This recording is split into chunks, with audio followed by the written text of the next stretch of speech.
Television জগতের অতি পরিচিত মুখ অভিনেত্রী দীপিকা কাক্কর 2010 সাল থেকে ক্যারিয়ার শুরু করে বর্তমান সময়েও দক্ষতার সঙ্গে কাজ করে যাচ্ছেন তিনি। তবে তার আগের সেই জৌলুস আর নেই।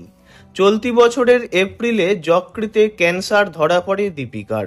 রোগ ধরা পড়ার পর থেকেই তিনি তার যন্ত্রণার কথা অনুরাগীদের সামনে তুলে ধরেছেন। ক্যান্সারের চিকিৎসা আরম্ভ হওয়ার পর তাঁর অস্ত্রোপচারও হয়েছে এবং তিনি অনেকটাই সুস্থ হয়ে উঠেছিলেন, কিন্তু এখন শুরু হয়েছে অন্য ধরনের কষ্ট। গত 10ই জুলাই থেকে দীপিকার টার্গেটেড থেরাপি শুরু হয়েছে। সম্প্রতি এর তীব্র পার্শ্ব প্রতিক্রিয়া দেখা দিয়েছে তাঁর শরীরে। দীপিকার শরীর মোটেই ভালো নেই।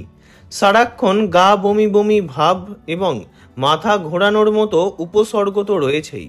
এর সঙ্গে নতুন করে শুরু হয়েছে চুল ঝরা। চুল পড়ার ভয়াবহতা তুলে ধরে দীপিকা বলেন, সাধারণত টার্গেটেড থেরাপিতে চুল পড়ে না, কিন্তু আমার সিঁথি ফাঁকা হয়ে যাচ্ছে, চুল খুব পাতলা হয়ে যাচ্ছে, খুব তাড়াতাড়ি আমাকে পরচুলা পড়তে হতে পারে।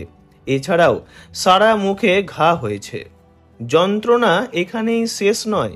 সম্প্রতি তাঁর রক্ত পরীক্ষা করানো হয়। সেই রিপোর্ট অনুযায়ী জানা গিয়েছে যে তাঁর শরীরে থাইরয়েডের পরিমাণ স্বাভাবিকের চেয়ে অনেক বেশি। এর ফলে তাঁর পেট ভার হয়ে থাকছে এবং মেজাজেরও দ্রুত পরিবর্তন ঘটছে। কখনো মন খারাপ হচ্ছে, আবার কখনো মন ভালো হচ্ছে। দীপিকার কথায়, থাইরয়েড বেড়ে যাওয়ায় গত দুদিন ধরে মুখের ঘা আরও বেড়েছে। তিনি জানিয়েছেন আরও 1.5 বছর তাঁকে এই টার্গেটেড থেরাপি চালিয়ে যেতে হবে। অপারেশনের পর থেকে দীপিকার জীবন পুরোপুরি বদলে গিয়েছে। আগে তিনি এক জায়গায় স্থির হয়ে বসে থাকতে পারতেন না।